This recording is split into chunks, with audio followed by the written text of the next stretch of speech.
And welcome back to the Midday Show. I am Jeff Everett. He is Mark Messina. We're just happy to be here. There's some stuff going on in the world. We had to get some stuff put together.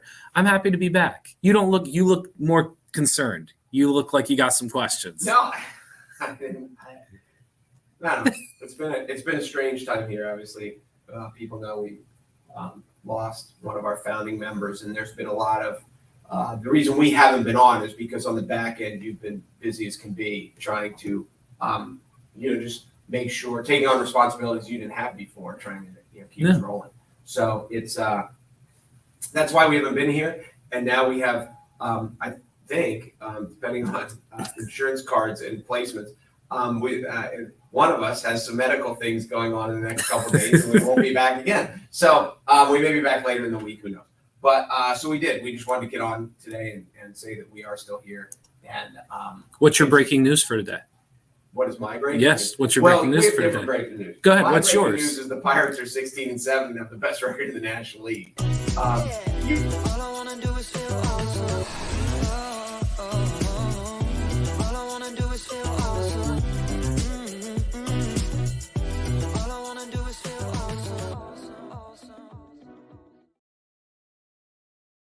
I'm afraid people are going to think that's fake news. You said the Pirates are 16-7. Just to make sure. They have the best record in the National League. Okay. And the only team in baseball that has more wins than them right now is Tampa, because Tampa started out like 54-0, whatever they were.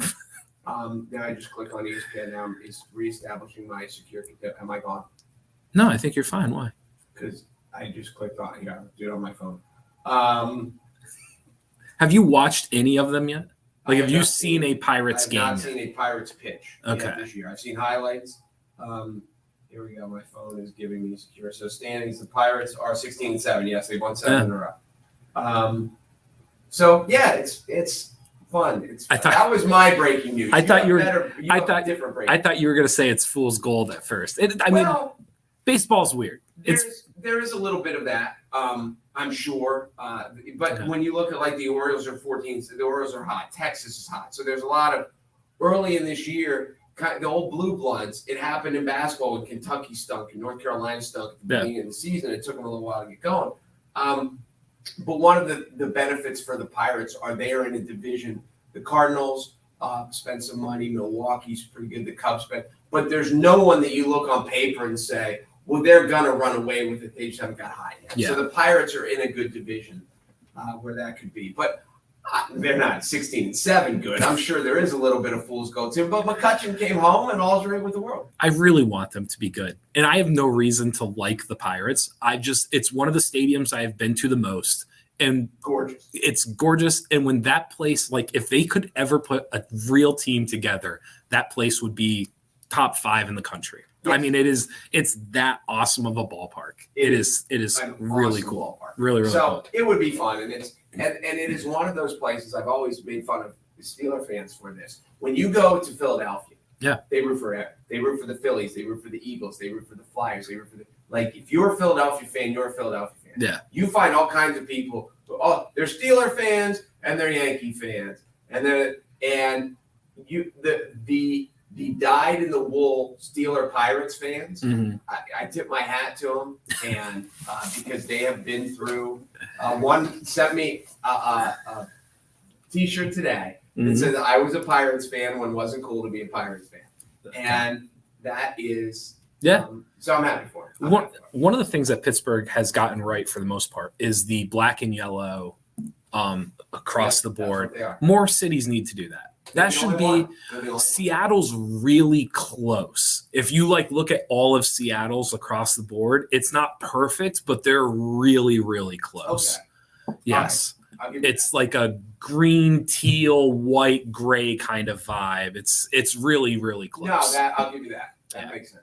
But yes, the other thing about Pittsburgh too is, and I've been there.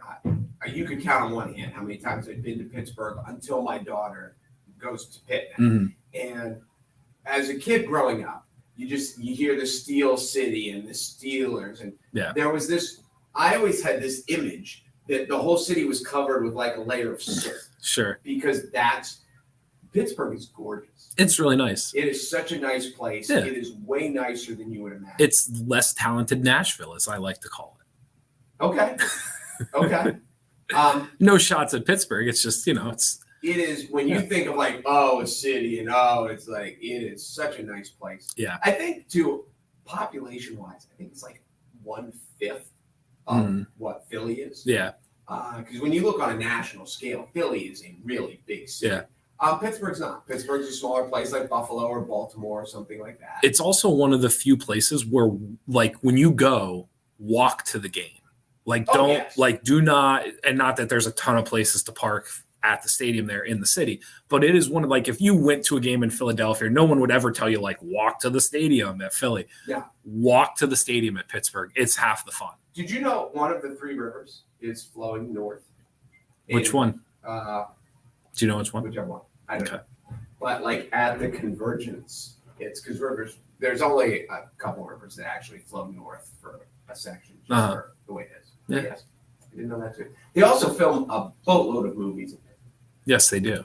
Do you know why that is, though? I don't. Most of the time it's tax purposes, but that's not the case for Pittsburgh. I don't know why. I know Carnegie Mellon is there and is a super nerdy, it's a math science, but they have all that stuff. Okay. But I don't know. Like Silence of the Lambs was filmed there. Isn't was filmed there. Also, too, aren't there like ties with Gotham and Pittsburgh? Like a lot of structural design or a lot of like I don't know. layout for Gotham City was based around the concept of like Pittsburgh and the bridges. I've never heard that before. Yeah, I think there's some ties there between Gotham and Pittsburgh. Okay. Yeah. Sorry. Tell people what happened to your finger. Oh, I dislocated playing basketball. First time you've ever done it, right? I broke the ring finger on my right hand, and I'm right-handed. Okay. So I did it playing college football, and something happened. I think I was blocking, and my finger went numb. Yeah. And I knew, and I had gloves on, so I pulled my glove, and literally I am Mr. Weak Stomach. Okay. I pulled it off, and from like the knuckle up, it was spun. Okay.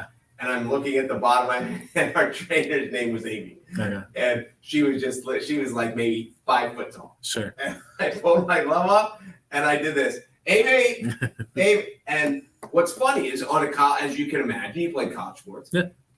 The trainers, they're student trainers. Right. So she looks at my hand, and on football, it's not like a basketball bench where your football sideline is, Sure. yards and yards long. Yeah. So first thing she says is, "Oh, that's a good one." And then she starts calling the train, "Come here, you got to come see this." Yeah. And I'm just like, "Amy, can you please put my finger back in?" And it didn't hurt. It was just numb. But when you see it, it messes with your head. Sure. So can you please put my finger back in? And then she gets the student trainers around. There's probably only 2 or 3 of them. But she's like, "Okay, now what do we call this? And what would we do? And what side do you put? Because you don't want to do more." And I'm like, "Put my finger back in." Yeah. And but I understand because she had to do it. So this one, but that was just flipped. This one, it went up a little bit, and then it was going at like 10 o'clock. Okay. And I did the same thing. It hurt. Yeah. But it didn't hurt that bad. Right. And I just knew something. I shook it, and I looked at it, and then I was like, "Uh-oh."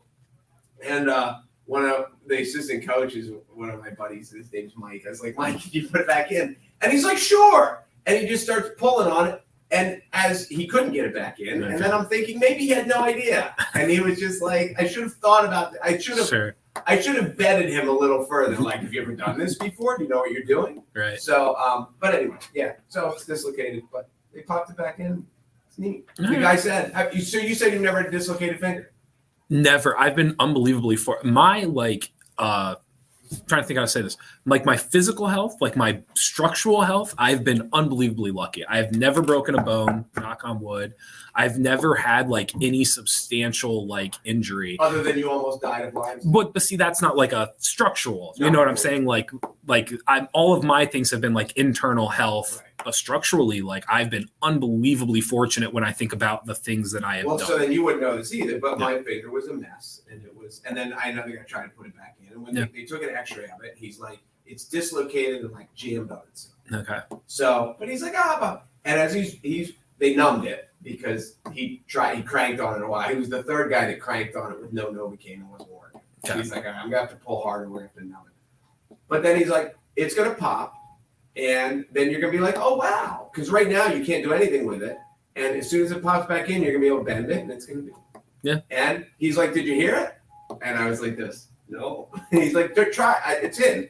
Yeah. And I bent it and I was like, wow. And it is weird. It's a weird phenomenon. And maybe everyone else has had a dislocated finger but us. But now they told me I have to wear this for a month so it strengthens all this Looks stuff. very manly, as you would say. I will say this, and not that I did this on. Yes. If you are going to dislocate a finger, the pinky finger on your non-dominant hand is the way to go. Really, the typing is the only issue I have. Yeah. Everything else, and my car is stick shift. I can drive. I can do everything. You know how? So like on your, correct me if I'm wrong. On your feet, like each toe is important for balance. Yes. I feel like you could lose a pinky and like. It is shocking how much I do without it.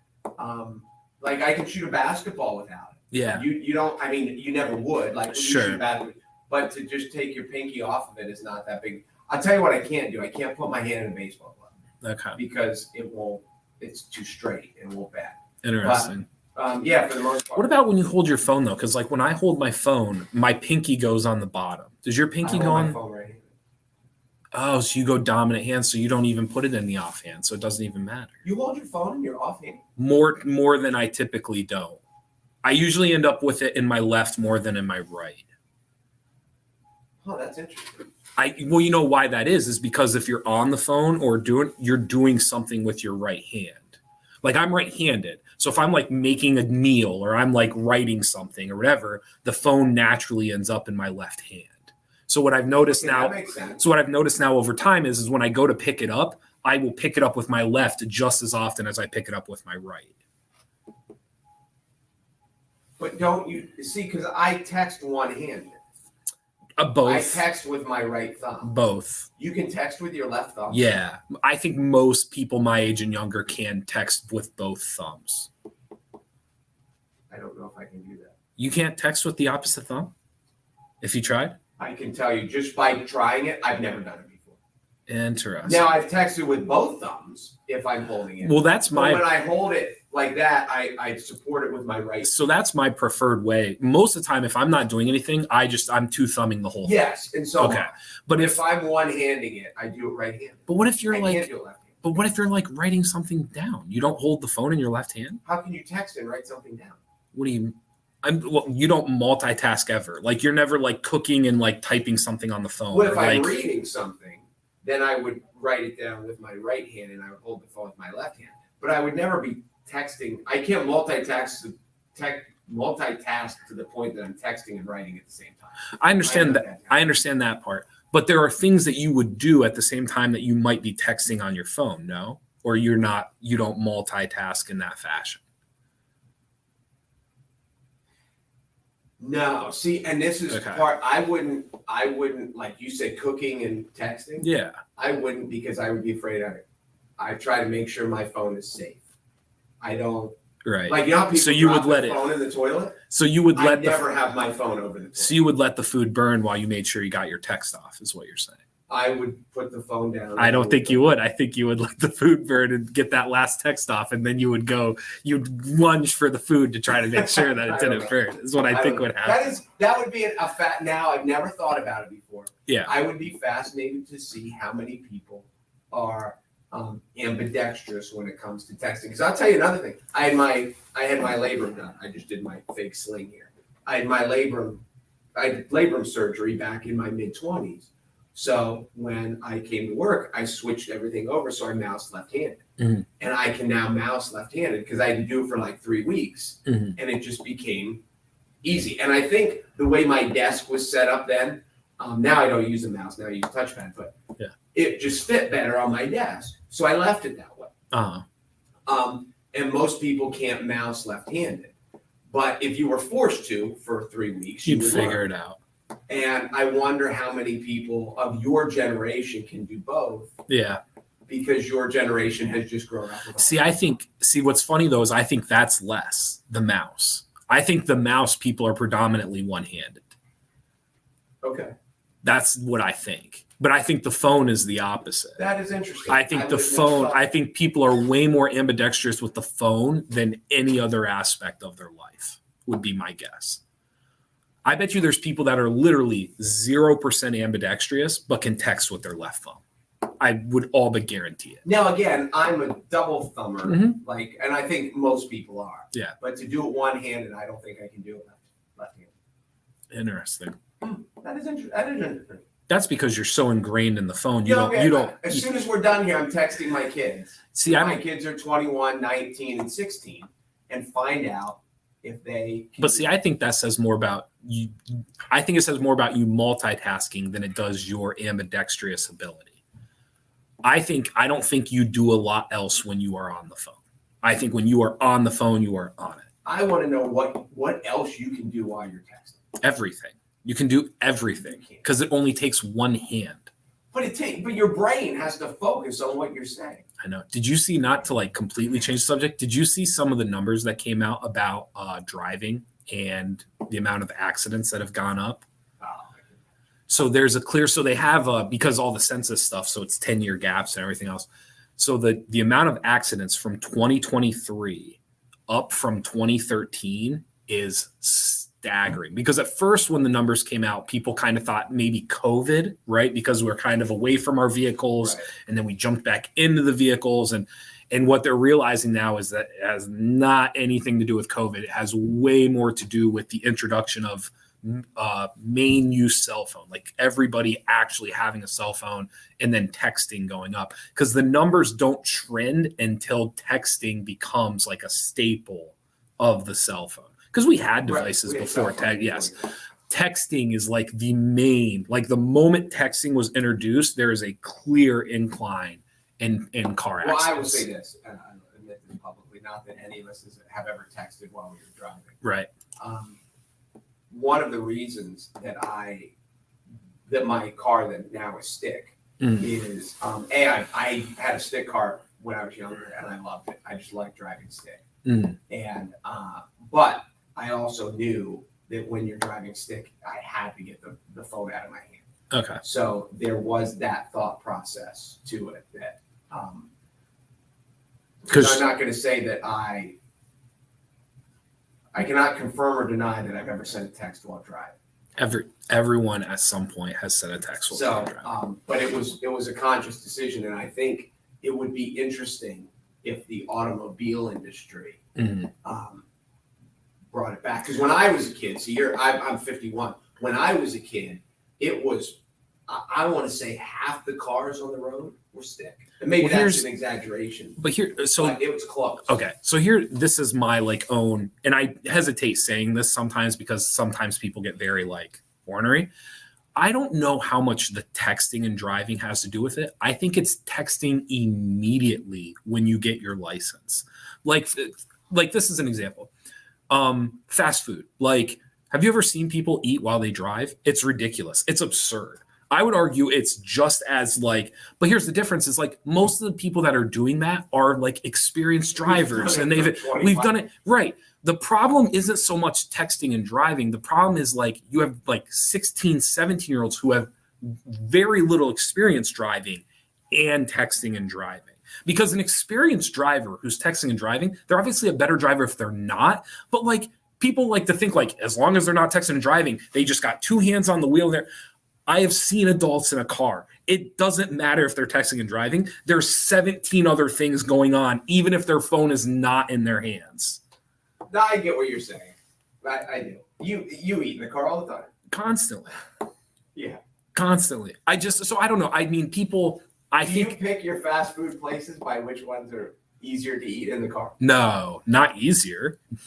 That doesn't deter me. Is that what you're saying? When you're on a road trip and you're hitting a fast food joint, you don't pick it by. Oh no! This is a bad example. My favorite thing right now is Chick-fil-A nuggets because it's not around here. It's like a delicacy when I see it. I'm like, oh my god, Chick-fil-A, we're getting nuggets.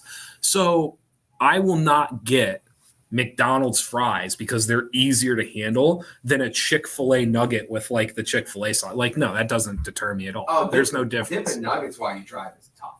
It is. I won't say it's not tough, but it's tough to do without making a mess all over your car. Well, here's my problem too. It's like I like to drink whatever my drink is with what I'm like. Some people will eat and then take it. Like I like to kind of have it all together. Okay. Do you get what I'm saying? I get it. You think so? Yeah. Okay, because I thought I was in the minority there, but that makes me feel better that you think I'm in the majority. No, I think, yeah. Okay, so then if nugget, you've got the dipping sauce, you're trying to get the fluid too. I mean, then it becomes. Oh, you need them all in your mouth at the same time. Well, not at the same time, but like for some people, it's like segregated. No, I understand what you're saying. And so for me, it's like I like to wash it down consistently. Like I like it to be a part of the meal essentially. Dip, So bite, swig. right. Dip, bite, So here's swig. the point I'm making. Like you can't tell me, like in my experience, you can't tell me that is safer than texting. I refuse to believe it's safer than texting. I'm not saying it's more dangerous, but it's equal parts. Really, when you're texting, you're looking at your phone. You can be eating and looking at the road. It's hard to be texting and look because no one texts like this while they're texting. They're doing this. I do that. You don't do that then? What, you hold your phone up? If I have something that I like, if I have like my maps or like an important message or like something, I will not look down like this. I will bring it up to the steering wheel. So I am like this as I'm going down. You don't do that. That's not a thing for you. And I probably should. I'll tell you what. It makes way more. I'm not implying people should do that, but I'm just implying like if you are, that's way simpler than like looking down. The maps, I don't say because obviously they're helpful finding where you're. But if it's busy and if there's on ramps and if there's multiple and you got one-way roads and stuff like that, looking down and am I supposed to turn here? Yeah, that can be dangerous. So here's my advice, to people. The reason they do that is because they think they're hiding it. Like I don't want to be judged or I don't want people to think I'm doing something. So what happens? They keep it down. Screw that. Get it up there so you can see the road and you can see what you're doing. It's a catch-22 because you don't want people to use the phone, but like the world we live in, people are going to use the phone. So don't make them feel guilty and like they have to hide it and put themselves in a tough situation, I guess. I don't know. I'm with you. So give us your other big news. There's a whole bunch of stuff. The biggest one, Tucker Carlson apparently and Fox have agreed to part ways. I was reading a little bit about it before we came on the air. Fox Media and Tucker Carlson agreed to part ways. The network said in the statement, "We thank him for his service to the network as a host and prior to that as a contributor." Carlson gave no indication he was leaving given his last appearance on Friday. The network is still running promos for his show as of this morning. This is obviously coming after the whole Dominion settlement lawsuit. It will. So, in my opinion, the interesting long-term to see where this goes. Yeah. After the Dominion thing is that there was so much of a bash on liberal bias in the media, and it's hard to debate in certain circles. There certainly is a liberal bias in certain levels of the media. Well, Fox News brought in a conservative bias, and there's no doubt about it. And the people on the right who staunchly who dismissed all other mainstream news is bad, mainstream news is full of crap, but I will watch Fox News like it's the gospel. And now all of a sudden Fox News is throughout this has basically said we're just a TV show trying to make money, and we were saying whatever we could say to make money. And it will be interesting to see how their following treats them afterwards, because it is now hard to it's easy to continue to bash the liberal bias in the media, but you can't then support Fox News and say, but Fox News is honest. And that's what's going to be interesting to see how it plays. Do you think most Fox viewers thought they were watching factual news, or do you think they were watching opinion news? Because I think most Fox viewers would tell you they knew they were getting opinions of people that they agreed with. I don't think most. But that's what people turn into facts. If I believe it, then I think it's right. And if you believe it too, and Fox News tells me, if I think I'm right and they tell me I'm right, then we must be right. And in their world, that's not an opinion, that's a fact. It's not in their world. In everyone's world. I think you can. Okay, so I guess what I'm saying is, whether you watch liberal news or you watch conservative news, I think there are things you watch where you know the weather. You are getting the weather. They are telling you when they think it's going to rain and what the weather may be like, right? I think a liberal or conservative viewer can determine that. I think there are people who watch Fox that are a Fox viewer and they know they're watching opinion-based news. So I think for other people where they're like, they got Fox, like this lawsuit, I don't know. Like I think a lot of Fox viewers are looking for like the factual based news. I think they want to hear what people think of things and they want to hear people who may have the same opinion as them. So I don't know if this is like a big strike against like conservative or liberal opinion based news. Like I think most viewers know that's what they're getting. Well, I think everyone's more comfortable with listening to people who agree with them. But I do think in society now we've blurred the lines between fact and opinion. Whereas, take like Rocky, have you seen Rocky yet? No. Okay. I mean, I've probably seen the whole movie, just not in one. So when you get people like Rocky's a great movie, it's an all-time great movie, and when you get a room of a room full of 100 people, if you've seen Rocky, and 97 of them say it's a great movie. Mm-hmm. Now it's still an opinion, and that's all it is an opinion. But you get people that think, well, if enough people have the same opinion, then it becomes a fact, and that's not true. Mm-hmm. Just because a billion people love the Beatles, doesn't mean the Beatles were a great band. Because if you hate rock music, if you love opera, you might not like the Beatles. So and it's still an opinion. Yes, so I agree with your sentiment. I think where sometimes like the headline gets it wrong, or where like mass media misses the point, is like I think there's a feeling right now of like, oh my goodness, and it's like no, like the majority. Fox viewers weren't surprised. Like people who watch Fox were not shocked when this lawsuit came out. You don't think? No, liberal viewers weren't surprised. They've been screaming at Fox for years. So the point I'm making is like, to me, the lawsuit is a big deal because there's a dollar amount behind it. And now there's a debate of like, did Fox feel it? Will they do it again? Like that kind of stuff. Like that's the stuff that interests me. But this idea, this dynamic that like people that watch Fox News didn't know like they were being led down. Like I think the majority knew. You don't think people were surprised when they found out that people behind the scenes at Fox were like, no, we don't agree with any of this, that the election was stolen, but we're going to run with it because that's what our people want to hear. You and I have talked before, like it was not uncommon knowledge that Tucker Carlson was not a fan of Donald Trump. Like that was not like new. Well, no, but even beforehand, like there are interviews in the past where like Tucker Carlson like did not like him. Like that's the weirdest part about Tucker Carlson. Tucker Carlson fell into this world where he basically just went along with the agenda. At some point, he crossed over from saying what he thought into this agenda, and the text messages that were revealed like showed really what Tucker Carlson thought. I dislike Tucker Carlson not because of what he thinks. I dislike Tucker Carlson because he sold out.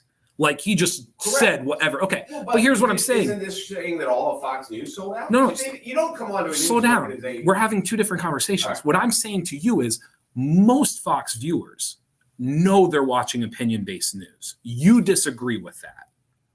I think most Fox viewers thought that what Fox was saying, they meant. You don't think that they were the opinions of people. You think that most Fox viewers believe they were getting facts. Like when Tucker Carlson gave an opinion, it wasn't a monologue. It was actual data and facts. Well, it kind of. What I do think is, I think Fox viewers thought when Tucker Carlson gave his opinion, it's what his opinion really was. Mm-hmm. And they find out that that so many of these people were saying things on the air that they did not believe. Mm-hmm. And I don't think Fox viewers thought that. I think when Tucker Carlson went on the air and said the election was stolen, that people were like, hell yes, that's what Tucker Carlson believes. And they had no idea that when the mics went down, he said that's all crap.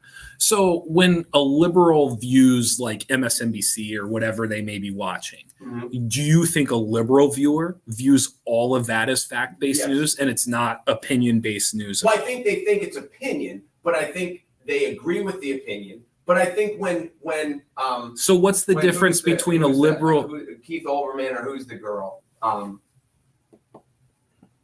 oh my gosh, I can't think of her name. I think when Keith Olbermann gives his opinion, I think people believe that that's what Keith Olbermann believes. Okay. I don't think when they turn it off, they're like, Keith Olbermann just lied to make money. Yes. So what is the difference then between a liberal viewer and that's what I was trying to say. So what is the difference between a liberal viewer and a conservative viewer in your opinion? Because you're saying, like, basically what you're implying is that the viewer at Fox believes they're seeing something very different than the liberal viewer of like an MSNBC. I think they're the same, except historically speaking, the liberal media the media has always been seen as liberal. And there's always been this this criticism of the overly liberal media. And probably historically, the media has leaned more left than it should have. But so as they criticize the liberal media because they had an agenda, now Fox, which was the flagship for conservative media, now it has been proven that they've had an agenda. And like, I don't think there's ever been a time, and maybe I'm wrong, that CNN has come out and said that they've done this thing where CNN knew they weren't saying what they knew they were lying, but they just did it for their company's bottom line. So would you agree though that like the first caught is very rarely the first done? Like, just because Fox lost a lawsuit to imply then that they are the first.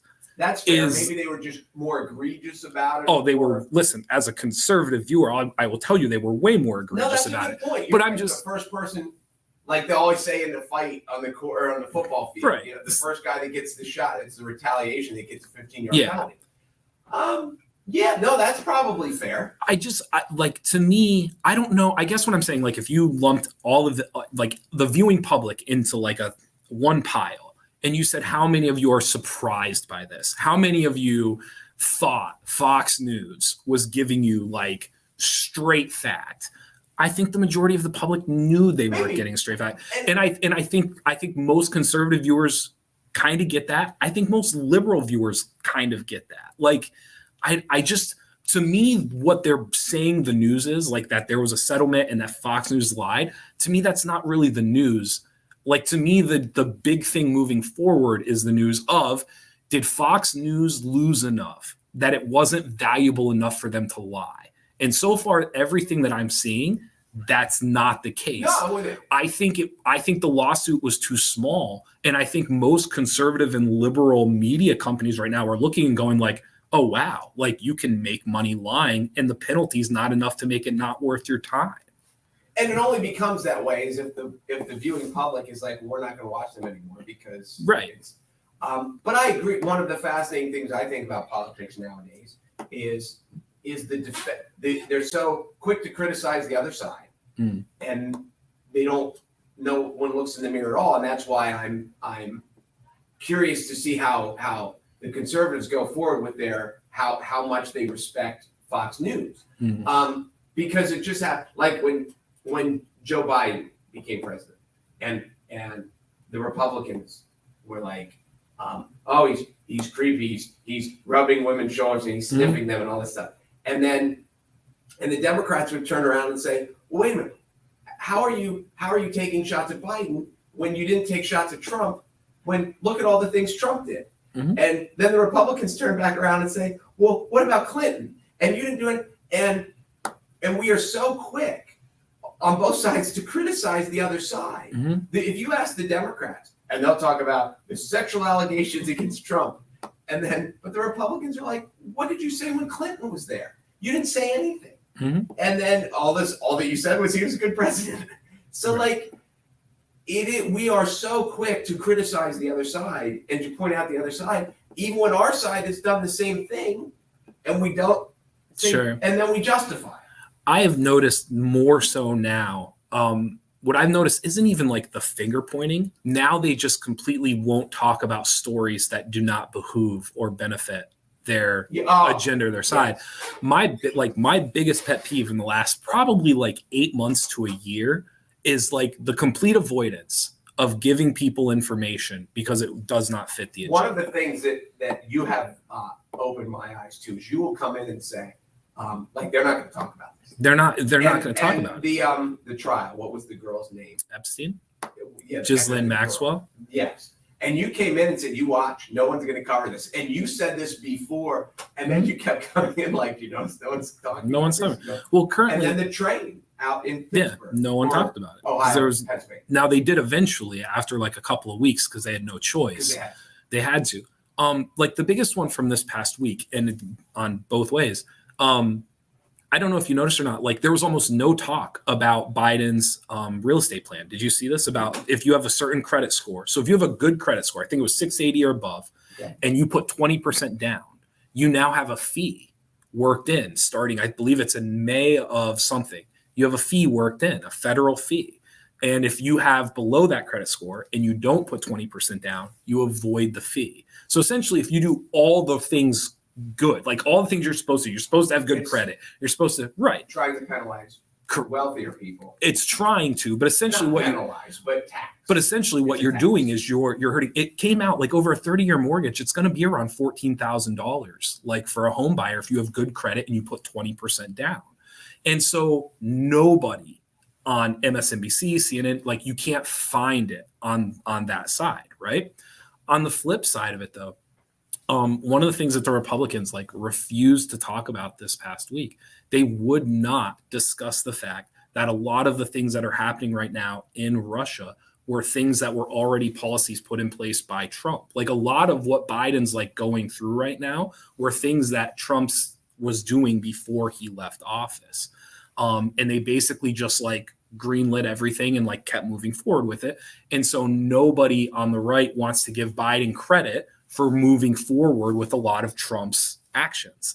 So it's this weird balance of like, here's these two major things in the news that either hurt or benefit the American public, regardless of what. It doesn't matter if you're red, blue, or purple. It does independent. It doesn't matter. It's just information that would be valuable for you to make an opinion on. And neither side will talk about it because it doesn't fit the thing they want to promote. I think you can see from the liberal side the coverage or lack thereof of the Hunter Biden has been staggering. Yeah. Staggering. Yeah. One of the, if you get a chance, because you'll find this really interesting, a lot of the policies that are being put in place internationally right now are the Biden administration's continuation of the Trump's administration, for good and for bad. Like there is no, some of the policies are working very well. Some of the policies are failing. But like neither side wants to admit that they took someone else's plan. And so when it doesn't work, it was their plan. And when it does work, it was, and so it's this weird balance where you can't, just very, very weird. That's the part that bothers me the most with media right now, is the complete exclusion of information. No, that is fair. That is very well said. Really, really bothers me. I had a couple of other things up here. Did you want to talk about the Pirates, but we kind of did that already. Have you been watching? It's fun. The Pirates have been fun. They've won 7 in a row. Nobody thought that they were going to be any good. And maybe they're not, who knows. But 16-7, they've had a good April. Right. And it's hard to have a good start to the season if you have a bad April. Yeah. And it makes it fun. And it's the other thing about baseball, and you never really learn this until, like my brother played for 18 years. April is a time, because of the NBA playoffs and because of the NHL playoffs, and because people are so busy now, because especially in the North, because we get out of the house together. Sure. That baseball is something that happens in April, Major League. We know it's going on, but people are like, "Oh my God, I get to get to the ballpark because the season started." Mm-hmm.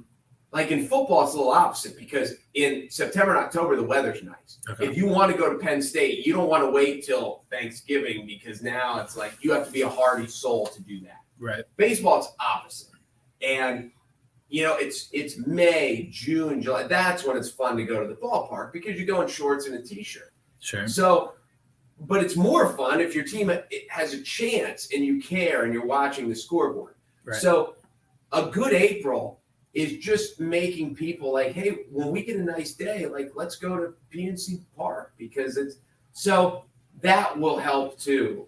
Because I will say nobody goes to the ballpark. In the old blue, in Boston they go, and in Yankee Stadium they go, and in Wrigley they go. But it's tough if you're just like a casual fan, nobody goes in April. You go in June. Right. So now they have reason to go in June, and that's going to help the Pirates too. Yeah, I agree with that.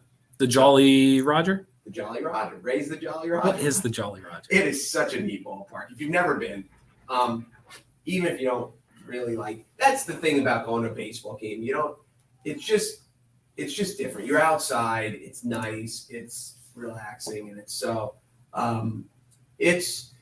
Baltimore's gorgeous. Pittsburgh's gorgeous. They're easy to get to. Yeah.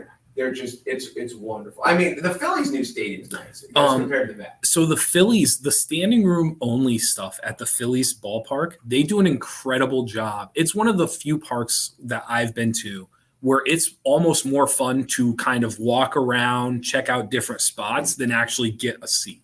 Because they have all throughout the stadium, they have these standing room only. Then over by the bullpens, they have some nice spots where you can kind of stand. And it's one of the few parks that you can like experience. Like most parks you go and you kind of like you sit. Right. Phillies is weird. You can kind of just keep moving and just kind of experience it. I agree. And as you said, Pittsburgh's, you kind of experience the city. Yes. Because you walk there and you walk back, and you should walk there and walk back. Yeah. I'm with you. Yeah. Pretty fun. Mark quit talking with his hands. Before you did that little pinky. I did it once. Does it hurt? See, you know what I do? Because I have this splint, so I mess with it. Yeah. Like I used to when I was married, I used to mess with my wedding ring constantly. Yeah. I don't know if people. I used to spin it on the table and I'd flip it, and then it was like. So yes, I mess with this. It hurts a little bit. Like stupid stuff. Like I reach in the closet to grab it, and I'll hook it on a hanger. Sure. And that hurts. Yeah. But because I'm so tough, it doesn't. That's what the doctor said. Like for a mere mortal, they would be in tears. All right. Anything else before we go today? Good luck. Well, I don't know. We're having insurance. Apparently, insurance comes Okay. on, so I don't know. Yeah, I did have something else to say. I think, and I don't remember what it is. I'm sure it was important. It had to be since you can't remember. I'm sure It was had super to be. important. Had to We've be been here a important. while, but yeah, we might not be back for a couple of days because, like I said, some of us are going through delightful old person procedures, and that would be me since you're not an old person. Not yet. So yeah, we'll maybe be back by the end of the week. But it was fun. I'm glad we did. Awesome. No, I'm glad we hopped back on. Thank you guys for watching Midday Show. Be sure to go to NorthcentralPa.com for all of your local news. We'll see you later this week. That's a fair thing to say. Absolutely. Thank you guys for tuning back in. I'm Jeff Everett. He is Mark Messina. We'll see you guys soon. See ya.